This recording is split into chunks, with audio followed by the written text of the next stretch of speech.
Now, why comics in education? Comics in education started early 40s, mainly in the United States. However, and it is very impressive that in 1944 there is a special issue of the Journal of Educational Sociology devoted only to the comic-supported curriculum. However, in 1950s and 60s, and you can imagine what happened in United States that period, people thought that comics are very harmful, especially for literacy, and people who were, and there were several movements against the use of comics in education. And everything stopped for at least 15 years. And luckily, in the 1970s, there were teachers there to use comic books again. And the milestone was in 1992, when the very well-known comic book, Mouse, which is about Holocaust, won a Pulitzer Prize. It's actually the first comic book in the history who won Pulitzer Prize. It's a really large comic book, and it is being treated as a textbook, even at universities, for when talking about the Holocaust experience. Also, a really nice book to have in your library if you want to deal with that. And after that, after 1992, especially after 2000, and the new millennium, there were several professors and several teachers who started writing comic books and or using comic books in their classrooms. And now, it's not only art schools who are using this type of medium, but also libraries are organizing events, training events, educational events around comics. And by the way, we were discussing with a library in Poland, who in Warsaw, one of the biggest public library, who was organizing special events for children, how to become writers of their own webcomics. However, be careful that I'm not talking about comics as a form of art. I'm talking about comics as an initiative, as a motivation to make students digital storytellers.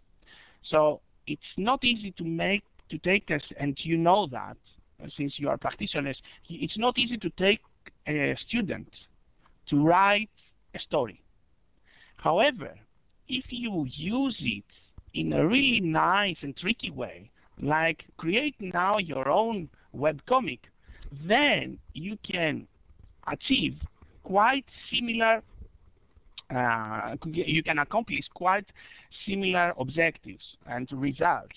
And this is something that you have to think, to have in the back of your head, which is most of the people who are talking about the use of comics education are talking about, let's create a comic. Well, to be honest, it's not easy to create a comic when having in mind a really nice aesthetic outcome. However, if you abandon this prejudice that, okay, I can lower my expectation with regards to aesthetics, then it's okay to motivate students to become digital storytelling in the form of webcomics. And I will give you later how you can do that. Now, why comics? Well, I'm not going to spend much time on that, because it's motivating, because it's visual, which is this interplay of written and visual, but also now with webcomics you have also plurimedia, audio, video embedded there. It's permanent because it's not just a video or an animation, that it's a sequence, a very quick sequence of images. Now images are still, and you can actually see a whole story or a whole sequence of panels for the story. And of course, it's popular. It's even popular for reluctant users, readers. So it is this nice thing that you can, nice medium, it's a nice medium, so that to make even a reluctant reader to start thinking about stories in a very popular, with a very popular medium. So people were thinking a few years ago that since I have reluctant readers and they do not want to spend much time reading a book, why not making it as a comic, which is more, how can I say, shallow reading, or more easy reading? Easy, it's better. More easy reading. However, this is not the idea. The idea is not to lower your expectation about the reading skills. It's actually making harder for the students and increasing your standards with regards to digital storytelling. Now, who are doing big initiatives around educational comics? Exactly. Comic books, school books as comics. Yeah. Now you remind me that, especially in Greece, there is this movement of digital school, where they are using supplementary material for the books, for the traditional books, and for literature, and even religious courses, course about religion. They are using comics, digital comics. So just, inside information about the new digital books that will come out as supplements to the typical school books. So now the educational comic books, the initiatives. There is this, as you can see, a very well-known person in the United States is Gibson, who is promoting the use of comics for mainly for English language and literature.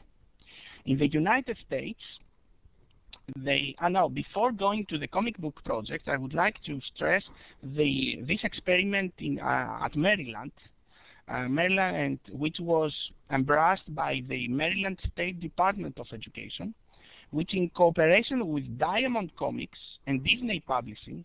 So you can think that we're talking about the biggest vendors in comics, invited teachers of elementary school classrooms to encourage students to design comics.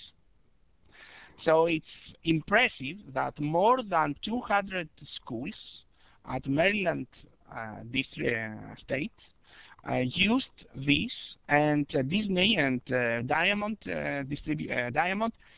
gave for free the comic cartoons, so that students could be able to create their own stories using these clip arts. Unfortunately, despite the fact that this was an initiative that attracted the media, it stopped. It lasted 2 years, 3 years, and then it stopped. And I don't know many things on why it stopped, but mainly because lack of funding, and Diamond and Disney made their own public advertisement and they stopped supporting it. What is impressive, however, that after a few years, the United States started the comic book project by Michael Biggs. Michael is a really nice colleague, now at the Teachers College of Columbia University. So what he did, he had this vision to help students and children who are in the minority region and poor areas of New York, to give them motivation to come to school and spend time even after the school hours. So he designed a program for helping children design and publish their own comic books as an alternative pathway to literacy. This initiative started in Queens, New York, and now Michael is trying to expand it the whole New York State, but also we are collaborating now to do it in Australia. And just 2 years later, before knowing actually Michael, I started with some other colleagues the educomics initiative, and we have a specific difference with Michael, and this is how now we collaborate.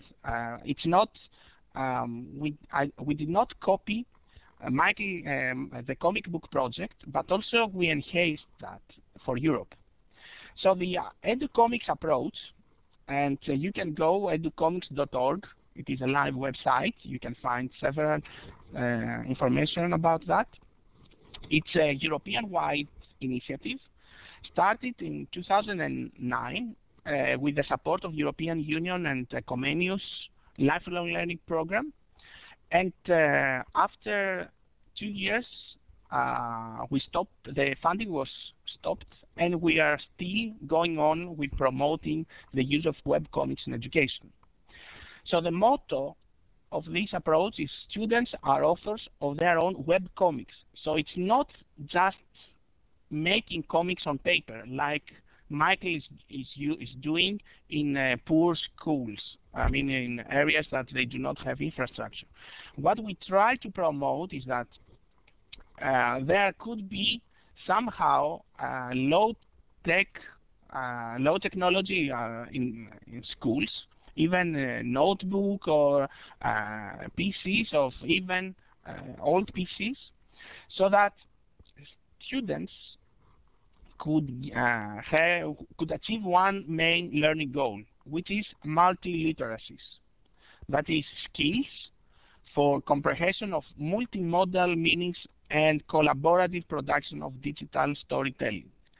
So it's not, we want to promote their creativity. We want to make them authors, and using digital technology, also hypermedia, and create their own video, upload it, and link it with a panel of a comic. As you will see later on now in a few moments about the learning scenario, the whole pedagogical model of this approach is problem-based learning, and of course the digital storytelling. Sorry for that. So let's see how you can do that. So it's not easy to create a comic book, a typical comic book. This is from the original book of Hergé. Hergé is the creator of Tintin. And there are phases before reaching to a really nice comic book. And you see, you start from sketching, then the sketches become more detailed, and then you go and start with the black and white, the pen, and then the coloring, and then the lettering, and things like that. Well, this is one idea of creating a comic book. How about using digital technologies?